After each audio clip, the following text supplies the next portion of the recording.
क्या बहन मायावती की सारी शर्तें मान गई सोनिया गांधी? क्या पीएम का फेस बहुजन समाज पार्टी की राष्ट्रीय अध्यक्ष बनने जा रही हैं? जी हाँ दोस्तों, बता दें कि यह खबर लगातार सुर्खियां बटोरते हुए नजर आ रही हैं। इस खबर के मायने क्या हैं? आखिर कितनी सच्चाई है इस खबर में? इन तमाम बातों को लेकर आज बातचीत करेंगे। बता दें कि बहुजन समाज पार्टी देश के तीसरे नंबर की पार्टी है और राष्ट्रीय दल है। ऐसे में बहुजन समाज पार्टी का अपना संगठन, अपना वोट बैंक पूरे देश के अंदर है, अलग अलग राज्यों में है।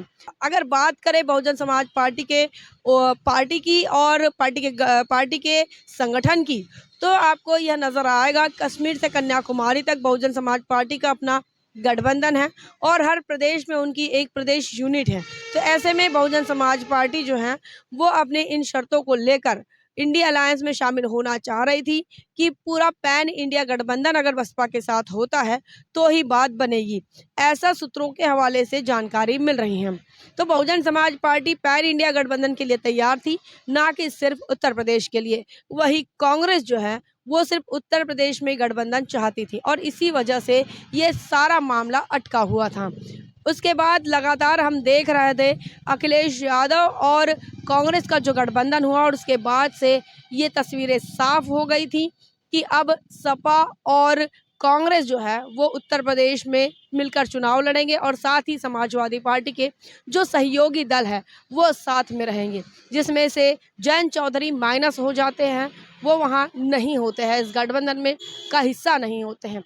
वहीं शिवपाल यादव जो कि कभी समाजवादी पार्टी से खफा होकर अलग हो चुके थे, आज की तारीख में वो साथ में हैं। तो ऐसे में यही अटकलें थी कि जिस प्रकार से 63-17 का जो फार्मूला बनाया गया था, जिसमें समाजवादी पार्टी 63 सीटों पर लोकसभा के चुनाव में अपने खिलाड़ी, अपने उम्मीदवार उतारेगी, वहीं 17 सीटों पर कांग्रेस अपने उम्मीदवार उतारेगी। लेकिन आज की तारीख में क्या मामला है, ये बात समझ नहीं आ रही है। अभी तक समाजवादी पार्टी ने मात्र 35 सीटों पर ही अपने कैंडिडेट घोषित कर पाए हैं। वहीं नगीना सीट की अगर बात करें, जहां पर बहुजन समाज पार्टी के आज की तारीख में सांसद हैं, उस नगीना सीट की अगर बात करें तो वहां से चंद्रशेखर आज़ाद जो है समाजवादी पार्टी के टिकट से चुनाव लड़ेंगे, ऐसी जानकारियां आ रही थी। लेकिन जो आगरा में रैली होती है जिसमें राहुल गांधी साथ होते हैं और उसी रैली में अखिलेश यादव भी राहुल गांधी के साथ इस भारत जोड़ो न्याय यात्रा में शामिल होते हैं, लेकिन चंद्रशेखर आज़ाद भी होने वाले होते हैं। लेकिन इस रैली में, इस भारत जोड़ो न्याय यात्रा में चंद्रशेखर रावण जो है वो शामिल होते हुए नहीं नजर आते।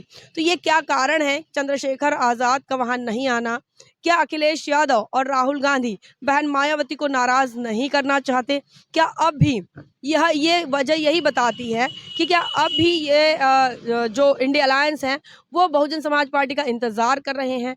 ये तमाम तस्वीरें जो है 15 सीटों पर अब तक समाजवादी पार्टी ने कैंडिडेट घोषित कर दिया, लेकिन बाकी सीटें अभी 35 सीटें घोषित कर दी, माफ़ कीजिएगा, 35 सीटों पर अपने कैंडिडेट घोषित कर दिए हैं और बाकी सीटें जो है अभी खाली पड़ी हुई हैं। वहीं आपको बताएं तो कांग्रेस भी अब तक 5 से 6 सीटों पर ही अपने उम्मीदवार दे पाई हैं। वहीं दूसरी तरफ भारतीय जनता पार्टी ने अपने 119 जो उम्मीदवारों की लिस्ट सूची जो है वो जारी कर दी है।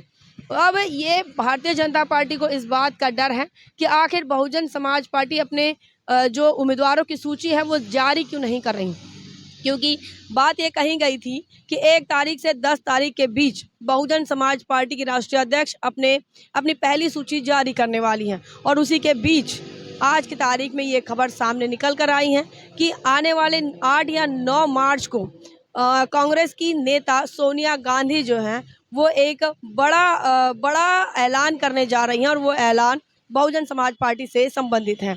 बहुजन समाज पार्टी की राष्ट्रीय अध्यक्ष बहन कुमारी मायावती जी को निमंत्रण भेजा जाएगा या बहुजन समाज पार्टी की राष्ट्रीय अध्यक्ष इनकी सारी शर्तें मानी जाएगी, ये सारी चीज़ें तो आने वाला समय बताएगा। लेकिन सूत्रों के हवाले से जो खबर आ रही हैं, जो धुआं निकल रहा है, यह धुआं इसीलिए निकल रहा है कि बात कुछ ना कुछ है, कुछ ना कुछ खिचड़ी पक रही हैं। इंडिया अलायंस के भीतर ये बात चल रही है कि बहुजन समाज पार्टी को पूरे देश के अंदर गठबंधन करके पूरे देश के अंदर उन्हें सीट शेयर किया जाएगा। ना सिर्फ उत्तर प्रदेश की 80 सीटों की बात हो रही है, बल्कि मध्य प्रदेश, हरियाणा और तमाम उत्तराखंड और ये ना सिर्फ उत्तर भारत की बात हो रही है, मध्य प्रदेश, छत्तीसगढ़ और दक्षिण भारत की भी, जहां पर बहुजन समाज पार्टी अपना अच्छा खासा जनाधार रखती है, चाहे तेलंगाना हो, कर्नाटका हो, आंध्रा हो या फिर तमिलनाडु हो।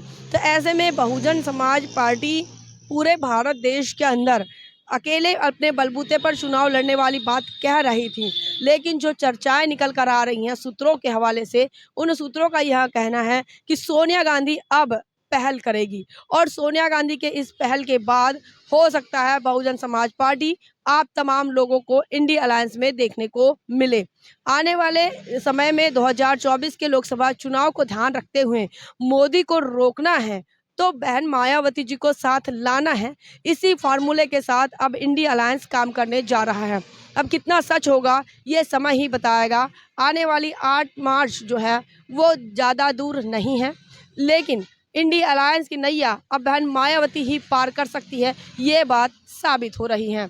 आपका क्या सोचना है कमेंट सेक्शन में ज़रूर बताएं। बने रहे नेशनल चौपाल पर, तब तक के लिए जय भीम, जय भारत।